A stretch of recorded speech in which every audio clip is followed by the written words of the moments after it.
Darlene, most people are writing LinkedIn posts that nobody finishes reading. And the problem isn't the content, it's the first two lines. So welcome back, Darlene and viewers, to What LinkedIn Doesn't Tell You, the show where we pull back the curtain and reveal what LinkedIn isn't showing you, but will help build your business success. Hi, I'm Dr. Nancy Zare. I'm a sales psychologist. I work with experts who love what they do, but don't want to be pushy, aggressive, and salesy. And with me is Darlene Petrie, lead generation strategist, and I'm helping professionals turn LinkedIn visibility into real business conversations. So, Darlene, as we dive into today's topic, I'd like to ask you whether you've ever written something that got zero attention. What, me? What, me? Absolutely. And I used to think that it meant maybe the topic was wrong or the timing was off. But what I've learned is that most of the time, the post never even got a fair chance. You know, that's exactly what happens to me either. And what I have figured out is that it's the first two lines that matter most. You see, what LinkedIn doesn't tell us is that when someone scrolls their feed, if they're moving fast, they're scanning, they're not really reading something unless it catches their eye. And LinkedIn will cut off your post after a couple of lines. And then there's the word more. And if people don't click more, the rest of your content is buried. And to me, that's what's fascinating from a lead generation standpoint is that it doesn't matter how valuable your content is below that cutoff. If the first two lines don't create a reason to click back, nobody sees the rest. Yeah, think about that for a moment. You could have written the best post in the world with amazing insights, but if your opening lines don't stop the scroll and spark curiosity, you become invisible. So let's talk about what those first two lines actually need to accomplish, because they have two very specific jobs. The first line has to, one, stop the scroll. It's got to interrupt the thinking. It's got to startle and get someone's attention. And then that next line has got to hold it and deepen the intrigue so that someone feels involuntarily they have to click more and continue reading. I love that word, involuntary, because really, that's really what we're all going for. We want the reader to feel pulled forward, not pushed. Yeah, and that's a big difference between content that informs and content that compels. And it starts with those first two lines, what's called the hook. And so let me show you the difference. This is a common opening I see all the time. So I've been thinking a lot about LinkedIn lately, and I wanted to share some thoughts to grow your business. Oh. Would you click on see more? I don't think so.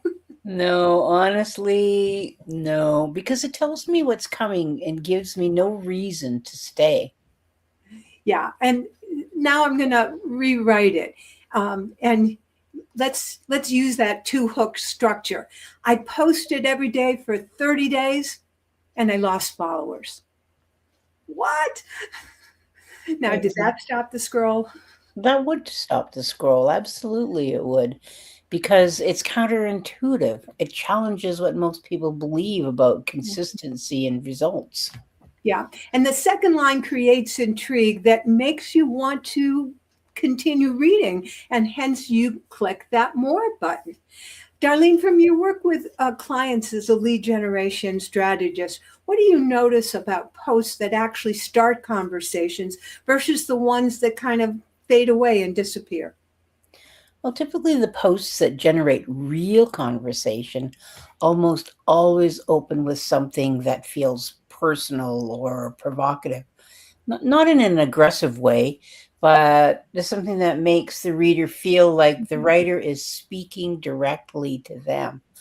I often see clients open with a statistic, a Mhm. confession, or a question that challenges a common assumption.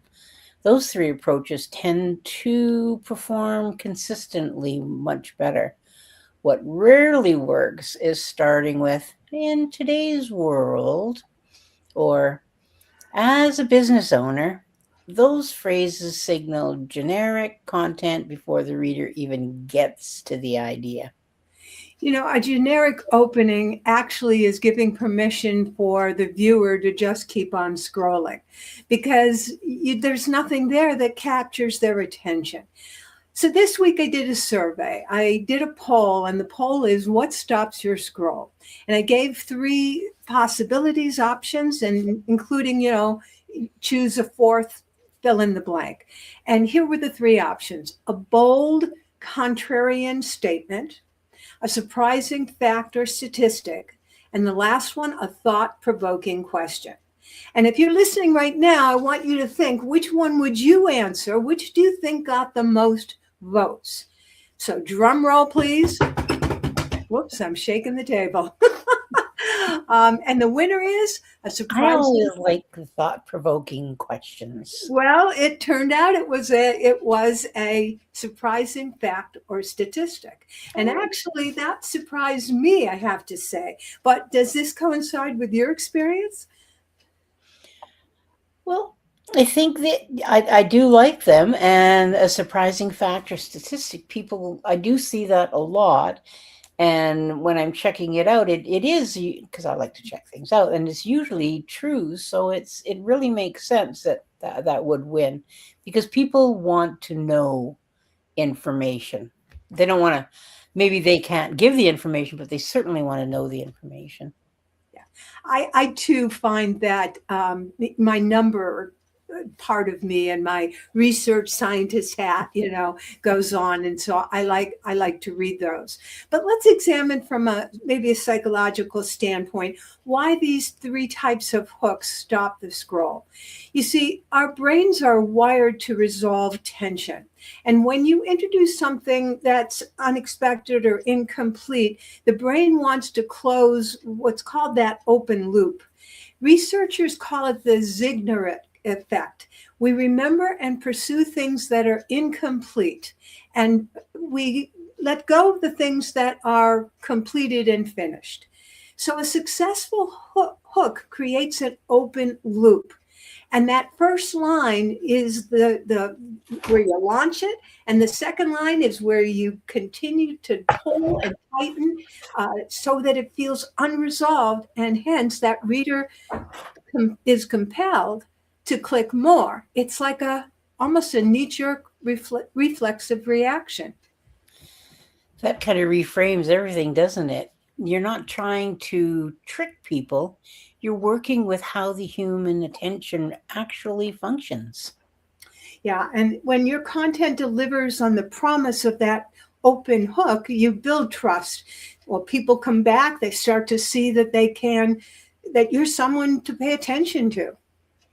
So, Nancy, how would we put this idea into action? So there are three approaches that work consistently for creating that two-line hook. Uh, you want to introduce yourself with a thought-provoking question. For example, what if your LinkedIn profile is actually costing you clients? Mm, Well, that would make me want to stop and read. Or yeah. here's a second idea: cite a statistic that mandates attention. And to illustrate, you have less than 6 seconds to get your client's attention to your profile. Okay, now I'm like intrigued. I want to know more.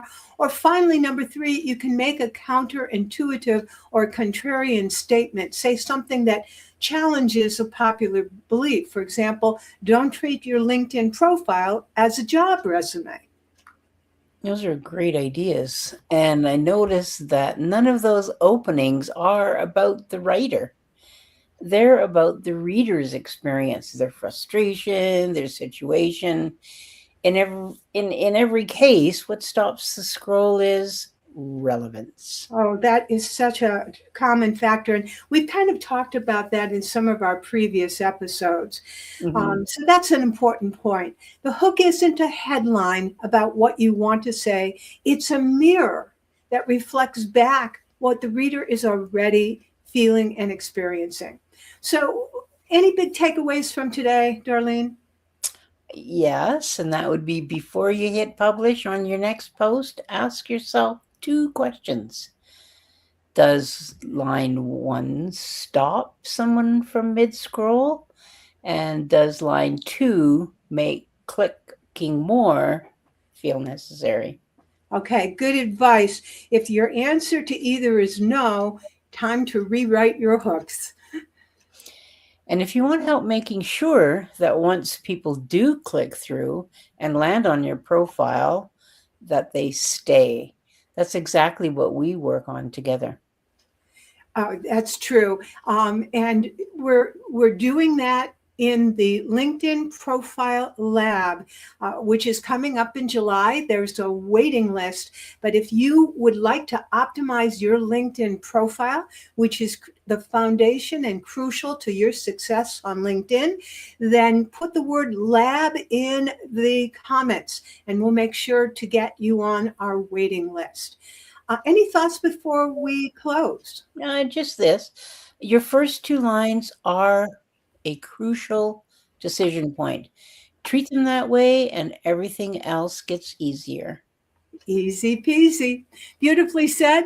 To your sales success, Dr. Nancy Zayer, sales psychologist, helping you become a confident business owner without being pushy, aggressive, or salesy. And I'm Darlene Petrie, lead generation strategist, helping professionals turn LinkedIn visibility into real business conversations. And we'll see you next week on What LinkedIn